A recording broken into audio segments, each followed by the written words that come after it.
right now, in your opinion, what are the standout global trading opportunities? The standout global trading opportunity is Shanghai. And what we're looking for in the current time, as we're doing this recording, Shanghai market is pulling back from its highs. We're looking for a consolidation to develop around the 3,000 level and then a rebound and a continuation. Shanghai market shows exactly the same pattern that we saw in 2006, 2007, which is the beginning of that long, fast-moving bull market in Shanghai index that finished in 2008. And that is a breakout from a long-term fan pattern. So for us, the major opportunity is in Shanghai market.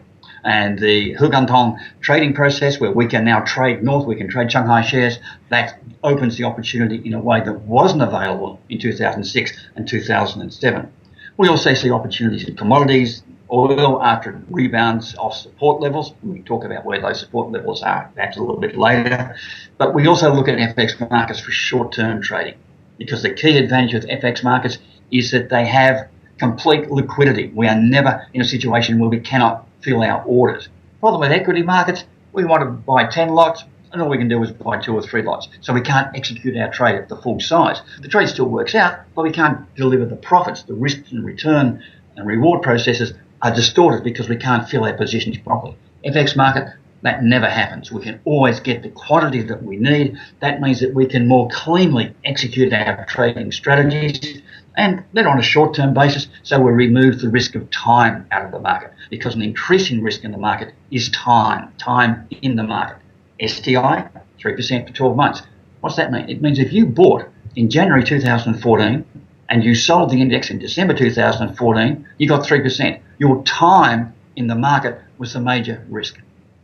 Now, if I can take a return of 5 or 10 or 15 or 20%, if I can take 30, 40, 50, 100 pips in a 3 to 4 hour time frame, then I reduce the time risk in the trade. So that's one of the key factors. There are our real opportunities to lie. And we found that in 2014 as well, that by removing time from the equation as much as possible, shorter term trading, using derivatives to increase the leverage, whether we were working with warrants, whether we were working with FX, whether we were working with CFDs, that they gave us superior returns from the type of volatility that was applying there.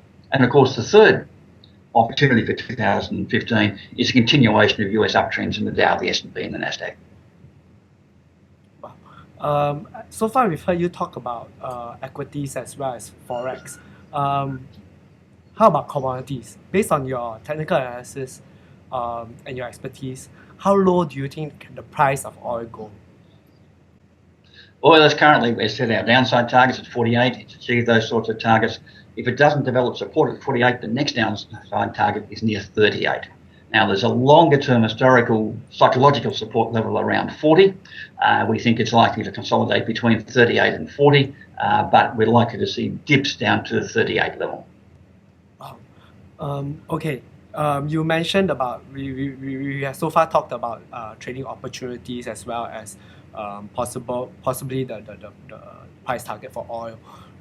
What do you think investors and traders should look out for in 2015 in terms of maybe dangers or red herrings, stuff like that?